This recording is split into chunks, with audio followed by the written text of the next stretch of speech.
Welcome, trendy people, to another week. It is Monday, the 18th day of the month of March 2023, and this is Spring Trends, where we talk about everything trending. What's trending, who's trending, why they are trending, and what are the reactions of individuals on social media. My name is Evelyn Ohiola, and I always do this with Femi Ojo. Thank you for always doing this with me. Good morning. We're talking about today is 18, right? Yes. Of April. Sorry, am I jumping the gun? You are. March 2024. You know what I'm saying? 2024. All right, so let's just get right to it. We're pressed for time this morning. Yeah. The very first story, of course, is on the gruesome murder of what happened in Okwama, at Okwama community in Delta State.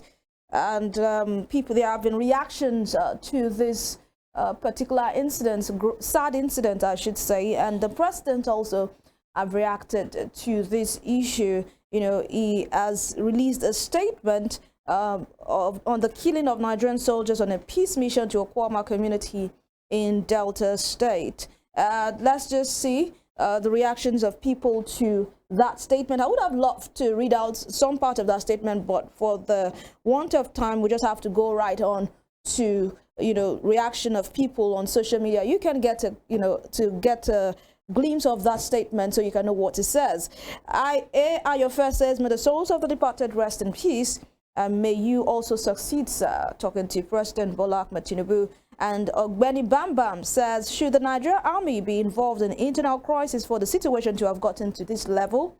What is the duty of Nigeria police if Nigerian army are made to go for settlement of communal crisis within the country? These are the questions bothering me. And Ben Samuel says, Mr. President, sir, I would not issue this kind of statement without getting all the empirical facts of the incident. Conflicted information are emerging, but thorough investigation is a good idea. It is sad that our gallant soldiers were killed, but reprisal attack by the military is not justified. Let the military conduct independent investigation and fish out the culprits without fear or favor. Whether military or civilian, we are all human and every life matters. Your thoughts very quickly on Femi, and of course, the question by Ogbeni Bambam saying that should the Nigerian army be involved in internal crisis for the situation to have gotten to this level? I think that's what, starting from Ms. Ogbeni Bambam's tweet, that's a sad reality right now, that everything that has to do with security, we have to, have the military being introduced. Firstly, because the people, there is a general belief that at the sight of the military men, every tension should die down automatically, because people trust the camouflage. They trust, they have this aura of fear around them. Maybe that's why we are using them. But some of these things, some of these fights they have been involved in are not naturally theirs. They are supposed to be guarding the territorial integrity of the nation. Now they are being involved in communal clashes, communal issues. That's the work of the Nigerian police, the mobile arm. That's why we have the mobile police. But then it is what it is. It is sad, by the way. It is sad. I thought I'm prayers with those that have been affected in the Nigerian army, because one thing I keep saying since Saturday that I heard this news is, if the paper were to be flipped, you have been hearing outrages, international communities condemning, Amnesty International, Transparency International, every kind of group. And I think this is time for those groups as well to come out and condemn this act. It is not good at all. Somebody tweeted and say, the president should apply caution, in reacting, because there might be conflicting reports. Trust me, you don't want to know the kind of information that is available to the CNC. No CNC will react based on ESA. Beer parlor gossip. No, they have the best of information from every source. So I believe, yes, caution should be, it should be a cautious approach at this time, but then let's do what is needful. The only part which is looking like it's inevitable right now is the reprisal. It will be bad, it will be gory, and those that are not involved will surely pay. All right, so we'll move on to the next story at this time. Moving on to Niger. Niger kicks the U.S. military out of the country after terminating the deal the country had with the USA. USA has a $110 million drone base in Niger. It is the world's largest drone base. There are 648 U.S. troops in Niger. And let's take reaction very quickly. This is good news. Africa cannot continue making money for them when we do not have the money to take care of our own problems. Africa, look inwards and grow. John Iyanu says, this is just Niger fully committing to Russia. This decision would not have come without a solid backup. Interesting days ahead. And that Master_yourself says, this decision may foster a sense of empowerment and autonomy, reaffirming their ability to shape their own destiny. Femi, you know, Niger has been taking quite some audacious steps recently. Yeah. You know, but coming to what John Iyanu says on X, is that this is just Niger fully committing to Russia. The decision would not have come without a solid backup. Do you agree with him? I agree. You know, there are some decisions that you just don't take out of emotion and impulse. You're sending the U.S. military out. That means diplomatically you are cutting ties with them. That's what it means. And you wouldn't do that without having an ally somewhere. The Niger, you know, respect to them, but in Niger will not tell our U.S. to say, please get out. We don't want you again, without having some kind of agreement with some other people. You can't stand alone. But this romance with Russia, I mean, Niger's romance with Russia, do you think it will all go well? I mean, well, people have their fears. I'm not naturally clairvoyant. I can't see the future like that, you know, humanly speaking. But then it is what you just have to take a stand at some point. Every nation of the world has allies. The U.S. has allies. France, the UK, Saudi Arabia, everybody has allies. You can't stand alone. Even North Korea, Pyongyang, they have their allies, even one or two. That's the way it works. So you must just at some point stamp your foot on the ground and say, this is where I belong, and this is where I want to be. So whatever comes with it, that's it. All right, let's move over to the next story. Talking about Russia now. Putin has been re-elected for the 5th time as the president of Russia. Yeah. Congratulations to Vladimir Putin. Really? You know, 5th time in office. It's amazing. It's amazing. But then let's take reactions. What were you expecting me to say? I said congratulations. You said really. I'm only asking you, really? Congratulate him. I mean, it's an achievement for him, and you know what they say, when you bag any achievements, you congratulate the person. Is that really an achievement? But really? Then, 5-time president of Russia. Back to back. 5-time president of Russia. Okay. All right, congratulations, Putin, the man that always puts the safety of his people first. This is coming from Goziem Sunday, and I wonder if Goziem is in Russia to know that. But then at Mirab_Clothier says, 5th time. How many years make a tenure, please? I think it's 6. 6 years for one tenure. Then at @_IC_C_E says, the economy have never been this better. That's what matters. And he's fighting a war with the West. Russians love him, Shah. Yeah. Okay, that's the much I can take on this matter. Femi, your thoughts? Yeah, I think 5th time, that means at least he has spent 24 years, and they have given him mandate either by hook or by crook, either by force. It's not like that election was just, for me, you know, I'm trying to be diplomatic here, because you don't know when next I'll be in Russia. You know, it's something that was clearly in his favor. Like, well, how do they say this thing? To fulfill our righteousness. Yeah, because you must just have it. And one thing is sure, all major opponents have been stifled. You know, the last one was the late Nawalny, you know, that died in a prison there. And so it is many international news and diplomatic watchers will say it is just Putin. The only thing that could debar Putin is death.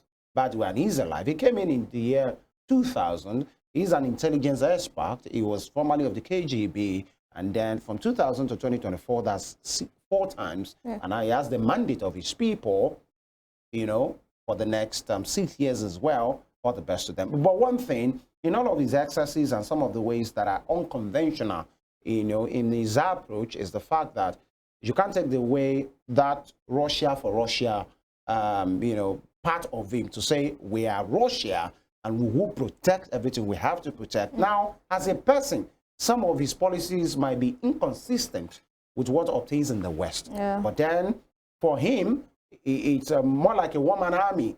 He knows what he knows. He's okay by himself. His military is doing the best that they can, you know, fighting on different fronts.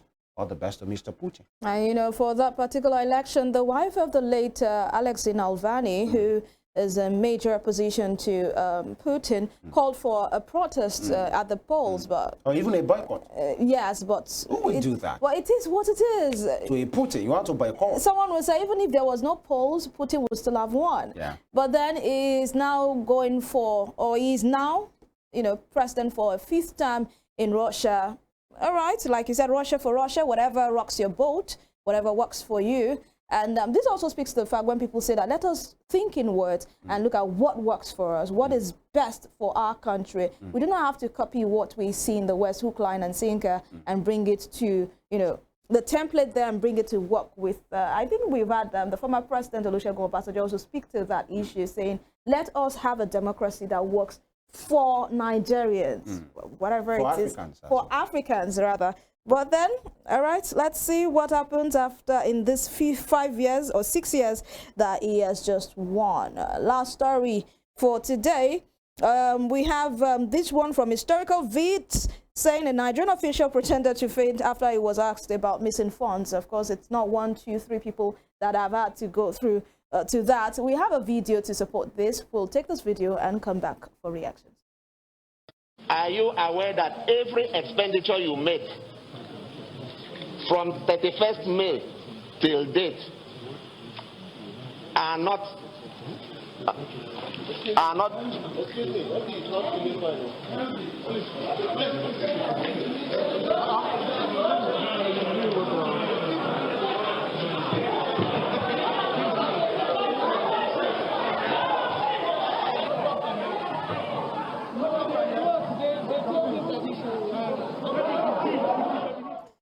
I'm sure some people remember that particular video, and you know, that's not the only video we have. Yeah. We've had people. That was the NDDC saga. Yes, we've had people that actually came into the court on a stretcher. People came into the court on crutches with braces in their neck. braces and all of that to say, see, I'm not feeling fine. We've had people faint in the court premises. One was even feigning like, you know, being in coma. My lord said, bring him like that. So let's just take reactions on social media. And this is not us mocking anybody's ill health. Anybody can go sick anytime. But then this trail of our office holders using this particular script, someone would say it's the format is outdated. But then Socrates, Socrates says, actually, this is a common thing in Nigeria. 4 people who hold prominent positions. Okay, this one went on to mention names. Ayodele Fayose, Dino Melaye, Daniel Ponde, now Abdul Rashid Maina. Some strategy and script. When it's time to answer questions, they slump and faint. Daniel Peter says, they will forever be in the history books. Man simply couldn't explain how the money miraculously vanished. Akeze says Nigerian politicians are like content creators. Ugochukwu Ugoke says, and that stage drama ended the case. The money is still missing till date. Femi, your thoughts on this? I'm trying to, thank God we are finishing on this level, because our previous program and some of the things we've talked about have been quite sad and saddening. Yeah. So we are finishing these on a, I remember the severe pain of I remember the Dino Melaye saga. Yeah, brought on a stretcher. Really, he was even said he climbed a tree because some persons wanted to kill him.